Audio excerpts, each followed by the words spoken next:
गोपीनाथ तिवारी जी, जौनपुर से। जी सुन रहा था वो। राधे राधे महाराज जी। परम आदरणीय गुरु जी, सादर चरण स्पर्श। गुरु जी, मानव ईश्वर अंश के बाद भक्ति के विपरीत माया से अधिक सम्मोहित क्यों होता है? खेल है प्रभु का, खेल है। एक रंगनाथ जी हमारे यहाँ मंदिर वृंदावन में, उसमें साल में एक बार उत्सव होता है विशेष। उस उत्सव में हम सब मिलित हुए थे जाके। एक खंभा खड़ा होता है, बहुत लंबा खंभा। उसके ऊपर अर्थ, धन और कुछ ऐसे जैसे कीमती पदार्थ, स्वर्ण है, मणि है, मीठा, ऐसी चीजें बांधी जाती है। इसके बाद आपको शरीर से चढ़ के और वो लेना है। तो हमारी बात समझना, खेल होता है एक। तो ब्रज के बड़े बड़े पहलवान केवल लंगोट पहन करके, मान लो 100 ऐसे खड़े होते हैं, ऐसे क्रम बाई क्रम चढ़ते हैं।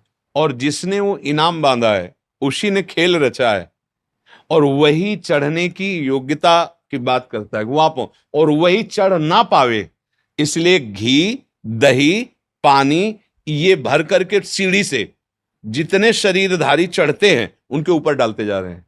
आप चढ़ के दिखाओ, और जो चढ़ पाता है तो वो संपत्ति और वो इनाम प्राप्त करता है। ऐसे ही भगवत प्राप्ति ऊंचाई पर बांधी गई खेल है, मालिक का खेल है। इसके बाद ये शब्द स्पर्श रूप रस गंध, ये फिसलन डाली गई।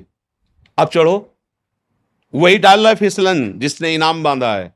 परम पद का अधिकार, परमानंद की अनुभव, चाहे सारिष्ट, सामीप्य, सायुज्य, जो भी चाहो पद वो प्राप्त हो जाएगा, पर फिसलन डाली जाएगी। अब तुम्हें फिसलना नहीं है, तो कई बार देखा कि पहुंचते पहुंचते फिसल गए, पर वो लोग हारे नहीं।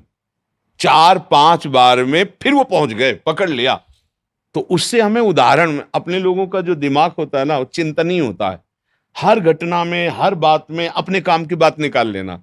तो उस भागवतिक मेले में, उस दृश्य में ये बात पकड़ में आई। ठीक ऐसे ही मालिक खेल खेल रहा है हमारे सामने। वो भोग रखता है फिसलन वाले, जिससे हम परमानंद स्वरूप अपने आत्मबोध या भगवत प्रेम पाने के लिए ही उसने वो भी रखा है। मानव देह भी दिया है, उसी का रचा हुआ है, पर फिसलन उसने जरूर रखी है। एक बार फिसलो, 2 बार फिसलो, 3 बार फिसलो, पर हारना नहीं। चढ़ जाओ, चढ़ जाओ।